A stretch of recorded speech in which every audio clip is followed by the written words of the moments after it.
Hágale a grabar. Ahí está. Hoy vamos a ver un concepto bien interesante que... ay, güey. Vamos a ver el concepto de cavitación. Cavitación. Y algo que se llama el NPSH. ¿Sale? Estos dos conceptos, uno es una definición, un concepto matemático, y el otro es un fenómeno físico. Son muy importantes con las turbomáquinas, en especial con las hidráulicas. Con las térmicas no hay bronca, pero con las hidráulicas son muy importantes. Y ahorita que estamos viendo bombas, quiero que veamos primero esto antes de pasar a las axiales. Y tiene que ver con un fenómeno muy interesante. A ver, voy a hacer la pregunta, que es una pregunta muy sencilla, y como ingenieros tendrían que tener la comprensión de explicarla, pero yo sé que probablemente nunca se han planteado el tema. ¿Por qué se seca más rápido la ropa, aunque esté nublado, si hay viento, que cuando no está nublado y hay mucho sol, pero no hay viento? ¿Sí entienden el concepto o la pregunta? Tengo dos situaciones. En una está muy nublado, pero hay mucho viento y su ropa se seca rápidamente. Digo, quiero pensar que alguna vez han colgado la ropa y han sabido lo que es correr para que se seque. Y por otro lado, hay días que está muy soleado, pero nomás no se seca la ropa. ¿Por qué? El viento está haciendo algo, ¿no? Pues el hecho de que haya y no haya, pues ahí es un factor determinante. Pero ¿qué está haciendo el viento? ¿En qué afecta?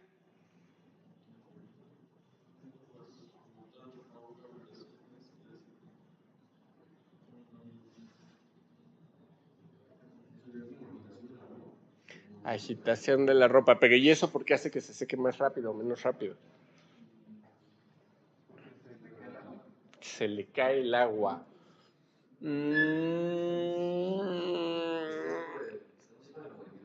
O sea, sí, todos estamos de acuerdo que el viento produce movimiento, pero el movimiento ¿qué hace? Que el movimiento genera calor.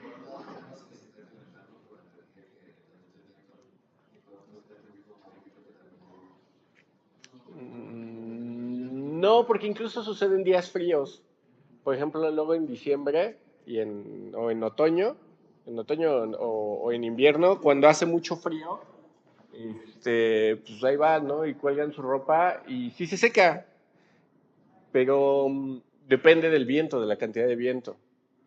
Bueno, ustedes recordarán que en Bernoulli nosotros vimos que podemos escribir la ecuación de Bernoulli como presión sobre peso específico más un medio de la velocidad al cuadrado sobre la gravedad más z, ¿no? Y esto nos dice Bernoulli, esto es una constante, ¿sale? O podemos poner escrito con más formalidad matemática, el diferencial de esto debe ser cero. ¿Qué quiere decir? Que el valor de eso no cambia. ¿Qué es esto? ¿Qué significan esos tres términos? ¿Qué engloban o de dónde vienen? Ajá, ¿de dónde vienen? ¿Cómo obtuvimos esa ecuación? ¿Cómo obtienen la ecuación de Bernoulli para fluidos? ¿Es un balance de qué tipo? Es un balance de energía, ¿estamos de acuerdo? Entonces, suponiendo que en este caso, pues la ropa colgada que dejamos, pues no cambia su altura, pues este término sabemos que efectivamente va a ser cero. Bueno, no hay diferencial de altura, ¿estamos de acuerdo? Solo me queda el diferencial de estos dos. Ese término de altura, recuerden que estaba ligado a la energía potencial que tenía el fluido. ¿Sí se acuerdan de eso? Mientras que los otros dos, el segundo término era energía de qué tipo? ¿De dónde venía? Cinética, ¿estamos de acuerdo?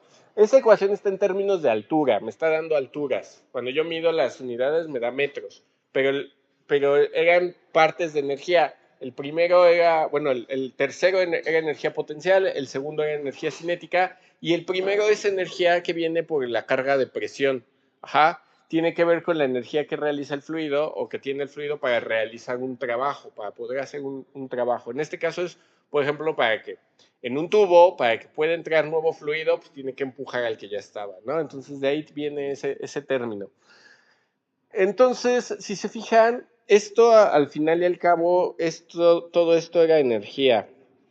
Y entonces lo que nos está diciendo la ecuación de Bernoulli es, bueno, tu energía se reparte en estas tres, en un fluido, siempre y cuando no haya cambios de fase y no haya cosas raras, ¿no? Estoy tomando el caso del fluido más sencillo.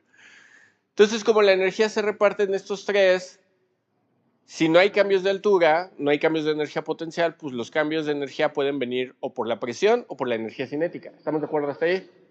Pero la suma de estos términos se tiene que conservar. ¿Estamos de acuerdo hasta ahí?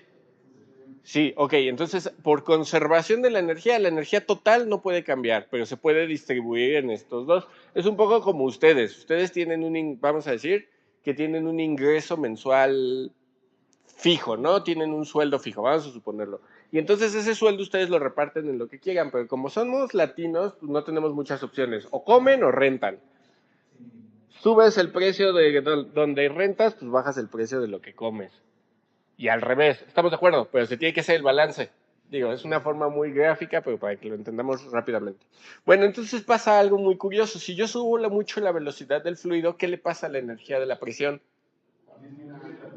Va a disminuir el término de presión. Todos me siguen con esa idea.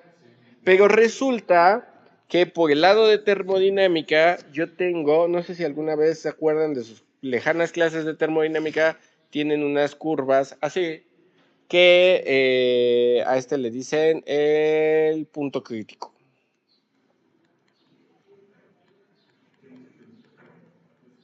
¿No? Y entonces tenemos lo que llamamos las curvas de saturación. ¿Sí se acuerdan de esas curvas de saturación? Donde podemos graficar, por ejemplo, presión contra volumen específico.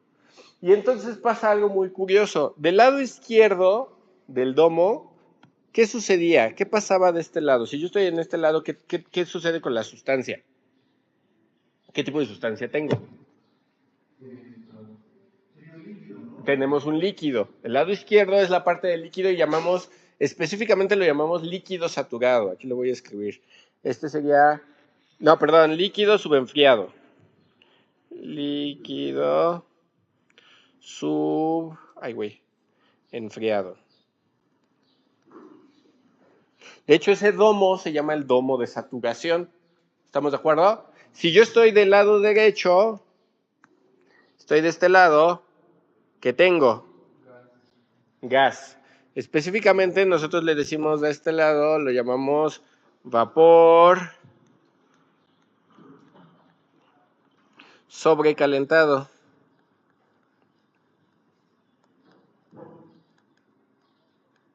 ¿Estamos de acuerdo? ¿Sí?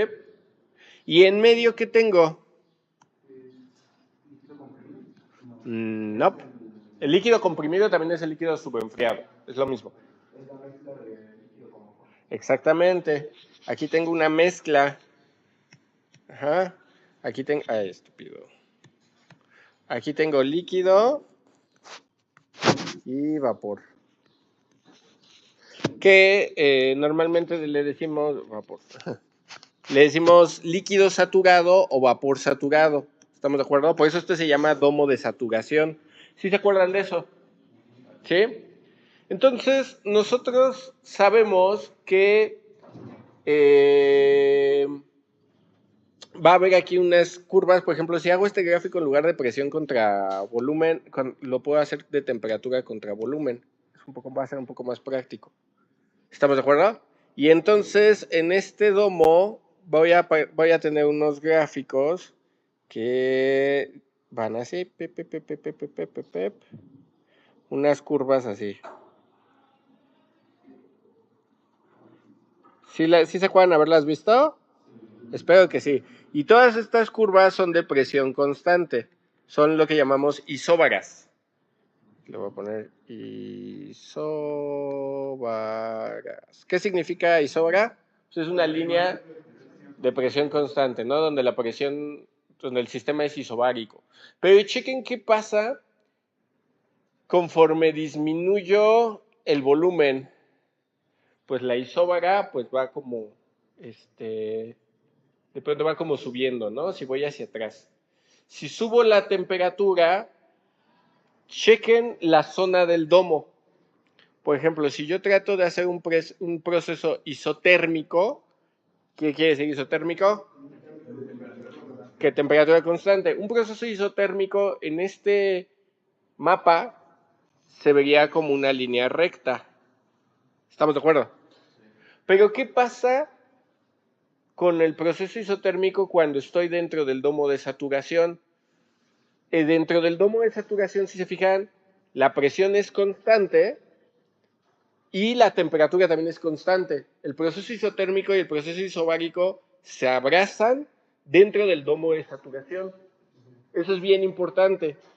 Si yo quiero incrementar la presión dentro del domo de saturación, también tengo que incrementar la temperatura. ¿Sí lo ven?